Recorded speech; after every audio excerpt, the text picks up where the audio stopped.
It's time to check in. This is Vivi. This is Tony. This is the first episode where we are finally not talking about our honeymoon. Listeners are probably tired of it already. Yeah, but we really needed a little bit of time to ramp up and warm up into this podcast, especially because Tony is a rookie. Yes, honestly, right now still is a little intimidating.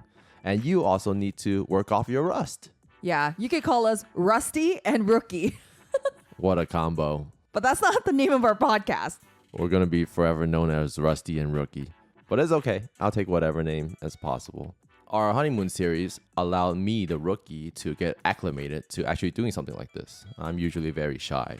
I guess listeners had to suffer for a few episodes just so that we start beginning talking about some other conversations. Hey, this ain't no suffering in Bali. They could turn us off. You're so mean. Bali is not that bad. Stop painting Bali in such a bad light.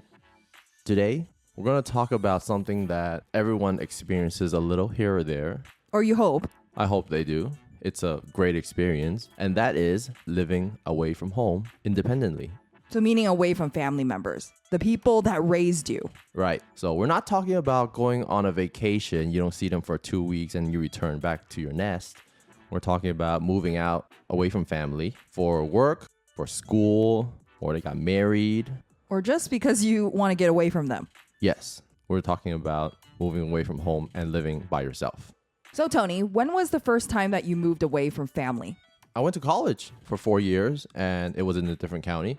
I stayed out in Davis, California. It was close enough to home, an hour-ish away. I could only go home maybe once or twice a month. 99% of the time I was just living in a college town, which was awesome. But did you live actually by yourself or did you have like roommates? I'm not rich. I had housemates to help with paying for rent. So how was it to be independent from your family at that age? Dude, it was like the first time I have attained freedom. So you were really excited. No, I actually didn't know what I was getting myself into. But when I realized there's no curfews, I don't report to anyone, I eat whatever I want, I buy whatever I want to a certain degree. Buy my cereal, I go whatever. Freedom. Yes. That's the freedom that you're talking about? Yeah, I get to make my own rules. I do whatever I want. All I have And pick your own cereal flavor. you laugh at that, but at home, you're not the one choosing. It's your parents that's choosing. So I finally get to eat like a lot of sugary cereals that I felt like eating. As much as it's bad for my health, I didn't really care. I was 18 and I just wanted to eat whatever I wanted to eat. And it was just, I don't need to report to anyone. I was staying up late. No one's screaming at me. It was awesome. So you enjoyed living away from your family. I think the general consensus would agree. Yes. Why'd you move back after college? Well, I couldn't land a job. And to keep it short, it was more financially reasonable to live with family. I lived with family again for 10 years before I moved away from family. So what happened to your sense of freedom, huh? Did you not want it back? 10 years is a pretty long time, man. I got a sense of freedom, but I've also learned living in a household, not necessarily at home. Even by yourself, there is a certain degree of responsibility that you must do. Living away from family, I learned what I needed to do to make sure the home system is running, like routines, chores, keeping the fridge stocked, just making sure I lock the door kind of deal. Just little things you learn along the way. And I go home and with a new sense of appreciation for what my family has been doing every day without me knowing. I had to go out and live by myself to actually learn that. So when you were living with your college roommates, it was a new sense of learning too, because those people weren't your family. So they don't put up with you like family members do. It could have went real wrong. You don't even know, girl. My household was great. I had 2 of my closest friends become my housemate and we clicked really well. There are certain things we dropped the ball on, but it's fine. We kind of just got through it. When I was in college, every time I'm on a loaded bus, I would sometimes overhear conversations of how this housemate is stealing food from the fridge. They're not restocking the toilet paper. They're very messy. There's a lot of these stories out there. You'll be surprised. And I think about my situation. I'm like, I don't got that. I got it good. Enough talking about me moving out for the first time. When was the first time you moved out? It was a lot later than you. I was 29 because I didn't leave home to go to college or anything like that. I lived at home up until I moved out with you. Oh, so I'm your first non-family housemate. Yeah. So how did that go? Let's just say that I really appreciated this trial period of living together prior to us even getting engaged and getting married. You were testing me? Testing if we're compatible on this front as well? You Well- didn't believe in me? It's not that I didn't believe in you, but the biggest difference between dating and getting married most of the time is actually living together. Not every couple moves in together when they're dating. We do get sporadic moments where a couple goes on a vacation and they're living in the same room. That's different. You're literally on a high when you're going on vacation. You're exploring a new city, a new place with your lover. Everything looks great, tastes great most of the time. If you're compatible. What? Flashbacks of Bali eating the same Indonesian food over and over again. Looks extravagant, I must say, but definitely didn't hit the high notes that you were talking about, eh? Almost every vacation is never perfect. And if you're compatible going on vacation, that's a big step of it. But I think that's a totally different thing than living together because you're on your best behavior most likely when you're on vacation. That is true. Everyone is having a good time, away from work, less stress, willing to see new things. Maybe they're just visiting an old place that they have a good nostalgia about. So it's always on a good emotion. Yeah, and you do not have the day-to-day. You're not going to go and start cleaning the hotel room and like wiping the toilets and doing all those chores. That's different. When you actually are living together, there's a lot of things that come into play that can complicate things. When we first started living together, we're obviously just one case out of like billions of people. But many sometimes can relate to some of our stories. Yes, which is why we're telling them. I think the biggest thing between me and Tony that we had to figure out, and it took us a few months when we first started living together, it was not that bad when I think back, but figuring out how to clean our place. The differences that we had in doing that. If you lived with Davis Tony, you would have a perfect time together because Davis Tony never cleans. It's just Davis Tony learned to clean after he was out of Davis. And now you're stuck with the one that really wants to clean and keep the place clean. Yeah, so Tony's cadence of cleaning was much higher than mine. Not that I'm a slob. You're technically very far from being a slob. It's just, I think you didn't understand what is necessary. Yeah, because I lived with my family for 29 years. My parents were doing a lot of the day-to-day chores to keep the house functioning and clean. I didn't really have to take part of that as much. I mean, I mainly maintained my own room, but when it came down to like the bathrooms and everything, yeah. So you say bathrooms, eh? When's the first time you cleaned one? 29. That matches up with when you moved out. Yeah, you taught me how to clean the bathroom. You're welcome. No, I was like, you're gonna make me clean the bathroom on a regular basis, not just teaching me? I was like, don't you love me? Oh, I love you so much. That's why I teach you how to clean it and make sure our bathrooms are sparkly clean and they don't look like ugly restaurant bathroom at the end of a night. Man, what do you do in there? Hush, that's a secret. But the most important thing for me is to make sure the space is clean, not necessarily tidy per se. And for me, I didn't think that the cadence needed to be that high. Tony's initial ask, in my mind, it was called deep cleaning every week, where you scrub all the toilets, where you vacuum and mop the entire house. You also wipe down the stove, and it's just daily cleaning. No dishes in the sink after every meal, cannot be overnight. I was just shocked. I was like, really? I was shocked too. I thought that was standard.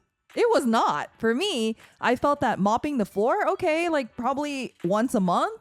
Cleaning the bathrooms, because I never cleaned one before, I didn't even know what the cadence was. When it comes to cleaning, we don't want to diverge too much in cleaning, but you want to do more at lighter intensity so that you don't have to do deep and rough cleaning, as in like heavy toilet scrub once every 3 weeks. Because if you just don't wash the toilet for 3 weeks, it gets really disgusting, right? I wouldn't know because we wash it every week. Consider this my gift so that you don't have to deal with the world's most gross toilet of not being washed for 3 weeks. I must say that my family didn't really give me all of those skills to succeed living on my own. You tend to rely on family if they're already doing it and then they're not telling you straightforward that they want your help. And I definitely took that for granted. But when I moved out, that was like hard reality. I remember Tony kept telling me almost every week that this is your place now. The only people that will be maintaining your place is us two. So if you don't take care of it, no one else will. In my mind, I'm like, can you take care of it? It is our space. We're going to do it together. It shouldn't fall on one person. It should fall on everyone who shares this space. Everyone is responsible. Yeah, so initially I was kind of in my own mind. It just was a culture shock in a way. But after the initial shock, I did feel that Tony was reasonable. So I changed my thought process and kind of met him up where he was. But he also lowered some of his standards as well to meet me in a better place where I can succeed. When we first moved in together, I remember thinking, damn, Tony's life is kind of like a slave. He definitely knows how to do all of the chores, and he runs on a system where even if he's crazy tired, he'll still push himself to go and clean. Cleaning help cleanses your mind too. It's like a chore that you do. You just take your mind off of everything after you clean everything, and you just look at it, you're like, nice. Bling. So yeah, those were our differences in cleaning and kind of how we got together. It's a lot of compromise when you live together and just learning about each other's like quirks and things like that. Remember I said I felt that you're kind of like a slave? There's another thing that made me think that way. You can't sleep in. Every weekend, when I want to sleep in, you wake up and you're like, oh, my back is in pain. And I'm like, why? It's 8 a.m. My biological clock is ticking and telling me get out of bed already. It's just all pain if I lay in bed after 8:01 a.m. Yeah, which I didn't understand. I'm like, man, it's like built in you that you're a slave. And I'm like, okay, you can get up. You can go make breakfast. I'll keep laying here. But I do realize we have a lot of things. We're on the opposite end of the spectrum. Like the amount of products we have, you could barely spot me with a bottle of lotion. Meanwhile, I feel like you have lotions for every season. Well, girls have to take care of their skin, okay? And we use different products for different steps of the beauty process. You know, your feet have a different lotion. Your hands have different lotion. I think that's normal. I am suffering from blue screen of death right now, and I am not understanding a single thing that she's saying. Because of all the products, I do take up all of the bathroom space. Like all of the drawers are pretty much all my stuff. I didn't even talk about the makeup yet. I'm pretty sure all the new couples living together, they know. So was that a problem for you that I pretty much had everything in the drawers in the bathroom? And all you had is this little corner with your toothpaste, your toothbrush, and your cup? Oh, and a towel. Yeah, I was very surprised. I was looking around. I was like, I have not seen this much chemicals in my life outside of a chem lab. What did you think I was doing? I am absolutely clueless. I see you slapping your own face misogynistically and then rubbing something on your head, dripping some chemicals into your fingers, and then just scrub. Self-love. That's what it's called. I was just confused. I was like, did that take an hour? It did not take an hour. But I'm very surprised that your skin looks relatively flawless and pretty nice, even though you do not use any products, minus your feet. Unsullied by any potential products on my face outside of water and soap. I guess that's the natural formula. I hate you.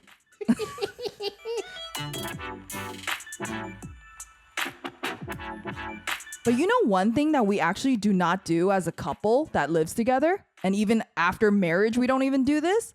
While one of us is sitting on the toilet, the other person never goes in there. I've never seen you on the toilet before. Trust me, it's a good thing. So I watched this one movie previously about two bros body swapping. When they body swapped, one of the dude's wife, played by your average hot woman, is wearing a nice, beautiful robe. They played nice, sexy music, and it was a very romantic and erotic moment. One cutscene later, she sat in the bathroom and just started having a huge diarrhea, and it just killed the moment. I guess we're preserving this love and make sure we don't break that image of each other. I'm pretty sure you can hear me through the door sometimes, though, when I have my I need to blow up this bathroom moments.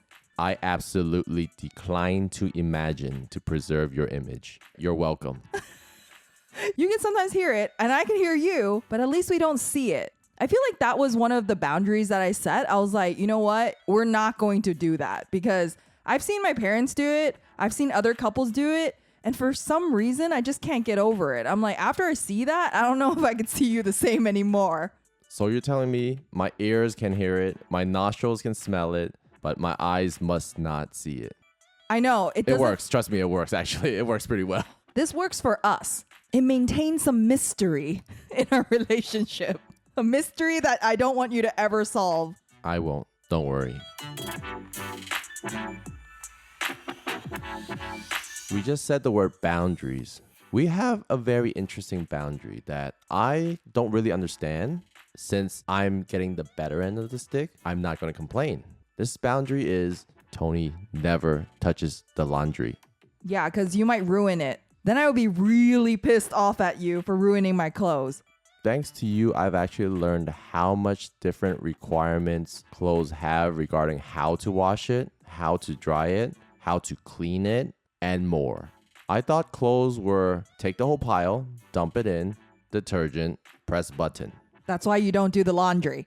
I don't want you to press some buttons and afterwards my shirt comes out looking totally different. Like a rag? Yeah, no thank you.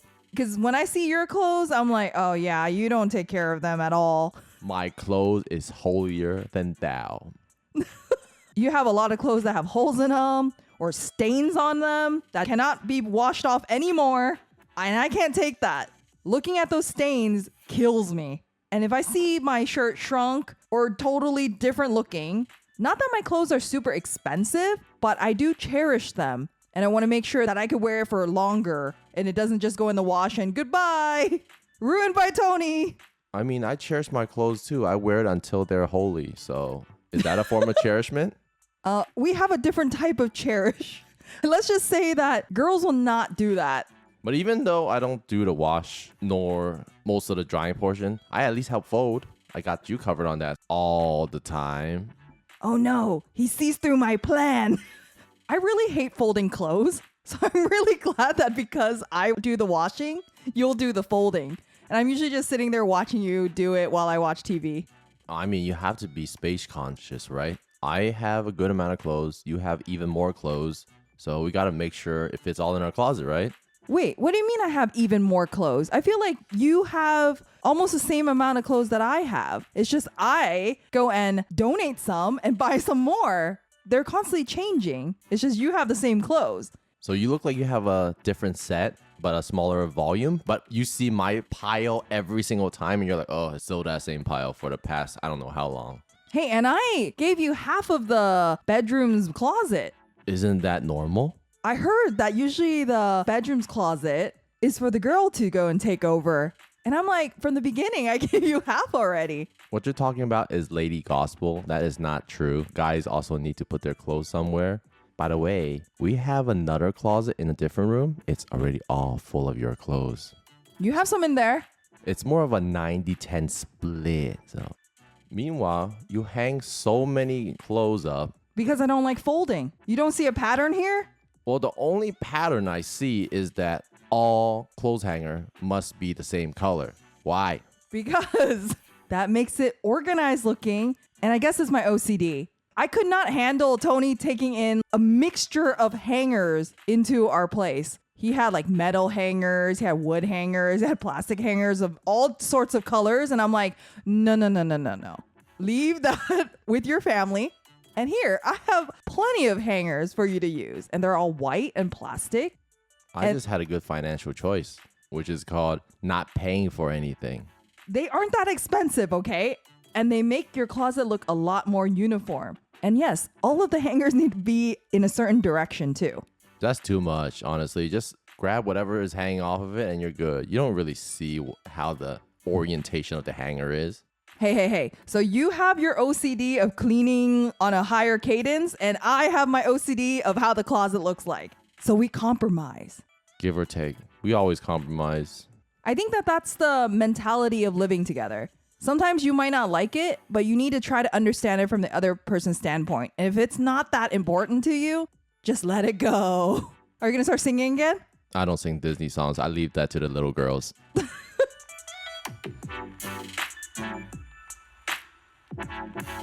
Talking about compromise, we share many things together. Now that we live together, we share a bed and blanket, we share TV, but there are times we just kind of fight over it. You tell me that I always steal the blankets. Facts. You are very artistic about it. You are not one of those blanket stealers. You're more like a blanket assassin where you steal it in a form of art. I know. I woke up one morning and I was like, oh, what happened to all your blankets? And Tony was like, You stole it? What did you think happened? yeah, I wake up like super refreshed and I look at Tony. I'm like, why do you look so tired? He's like, I've been cold all night. When I call you an assassin, I really mean that you were so slick. I was lost for words more than actually being mad. I was more impressed that you did that all in your sleep. Oh, wow. So what happens is, we share a bed. You reached over in the sleep. I think, oh, you're trying to hug me. Oh, that's so nice. You love me in your sleep too. Oh, I'm so heartwarmed. And afterwards, you suddenly did a 180 rotation and your hand that was hugging me also pulled the blanket away. I, in 1 second, lost all warmth to my body. And I looked, she burritoed herself by reaching over and stealing the blanket, looking like she was loving me, but in turn, she was trying to kill me. Smooth criminal.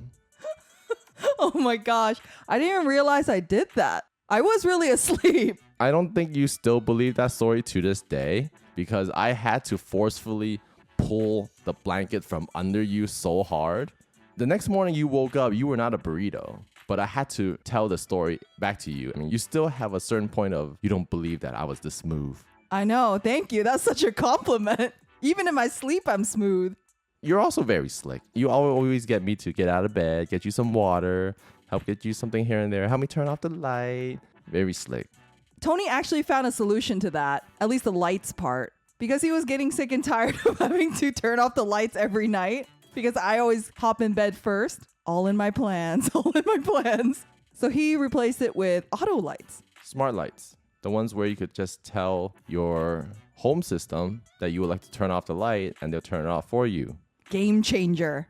It is a really big game changer because I could be in bed an hour early and she'll still kick me out to turn off the lights. Happy spouse, happy house. Wait. Where's my happiness in all this? One big thing we didn't talk about our living together journey is food. Like we eat 3 meals a day. Not necessarily together, but it comes from the same fridge most of the time. I feel like we don't really have much rules or regulation on that portion. We seem pretty free-flowed. Well, because we share the love of food and you're willing to eat anything. I'm the main cook, I guess, but you also cook a little bit too. I'm the main critique. You don't really critique though. I ask for your opinion and usually you say it's good. I don't know if it's actually that good or not. I mean, if I say it's nasty, are you going to stop cooking? Maybe. You're going to be like, dude, if you hate it so much, you just cook yourself. So is it nasty? Be honest. It's good. Trust me, it's good. It's good. Hands over my heart. It's good. But I do like cooking though. And I really enjoy the fact that you are willing to try anything I make you. As long as it sounds very reasonable and I could see the concept behind what you're trying, of course I'm willing to try it. It's something you poured your heart into. Why would I not try it? I'm going to be like, oh, I don't eat this kind of food. No, that's rude. I'm trying to be a good housemate here. I not only poured my heart into it, I also made a mess of the kitchen that you'll have to clean up. Because that's our rule. Whoever cooks, the other person will clean. Oh, you sure are extravagant when it comes to leveraging the tools that are available to you. Let no tool left unturned. You got to be fair, man. You got to give every tool a chance. Well, you should tell that story about the one where you tried to bake bread. Why you got to go tell the story of the one thing that I can't really do, which is bake? Cooking and baking are kind of different, okay? No, I felt like it was a good story to tell. It's monkey bread. During the pandemic, I was like, okay, let me try to bake some bread. It can't be that hard. You and many others during COVID had the same thought, so don't worry about it. So I went in without much baking experience, first time making bread, and it said to heat the milk up to a certain temperature in the microwave, and I followed that instruction. Afterwards, it comes out like pretty hot, and so I poured in the yeast. I end up going and making the bread and was waiting for it to proof and it never got double the size. I'm like, oh, okay, maybe it's just kind of cold in the house. And then I baked it. It came out and it was like rock hard. I didn't know what I just made. You have successfully baked a medieval weapon from back in the days. Which I can throw at your head. And I might be unconscious with that, yes. Yeah, so Tony came home and he was, oh, how did baking bread go? It actually smelled really good, I'll give you that. And I'm like, oh, here, try it. So when I put a monkey bread in my hand, it felt like the bread had a secret rock inside. So when I bit into it, it would break my teeth. What? And when I did bite into it, because I believed in you, that it was just truly bread, that was the densest piece of thing I've ever bit into. You wanted to say piece of shit, didn't you? No, it's bread, but it was very dense. And then you asked me, how did I make this? And I told you the story about the microwave and the yeast, and you're like, You killed the yeast. You literally boiled the yeast alive. I didn't know that. I thought it was the right temperature. I also didn't have one of those temperature monitors for liquids. So I was just going off of Feeling. The one killer for all things baking, using your feelings. it works for cooking. I didn't know I couldn't use the same thing for baking, okay? What I learned from that story is that Tony eats anything. He will not let things go bad. He will eat it even if it doesn't taste good. I was going to throw out the medieval monkey bread that I made. And he was like, no, I can deal with this. This one actually doesn't taste that bad. And I'm like, are you serious? Yeah, you could always dunk it in soup. That's what they used to do in the old days. 1500s. You're killing me here. But yeah, I mean, you put all that energy and effort into it. I'll just find a creative way to make it work. I'll pair it with something. So the moral of the story is whoever is cooking in your household, if it's your partner, Don't piss them off. They will stop cooking. that. The real moral is not everything is rainbow and sunshine when you're living together. As long as you keep an open heart in trying new things or accepting the other person's mindset, just trying to work things out and really have that willing to compromise thought, most of the time it'll work. Of course, try to be reasonable too. And be happy. Yeah, because you should be living with your partner. I think we're able to work out our differences and also be able to understand where the other person is coming from, not just out of love, but because we want to make sure the other person's happy as well. And I think Tony would also agree with this statement is if you get a chance before you get married to try living together, you definitely should. Yep, we live together. I liked it so much, I decided to put a ring on it. Why does it seem like we're going to sing every episode? And with that, it's time to check out. I'm Tony. I'm Vivi. I'll see you in the next one. Bye. Bye.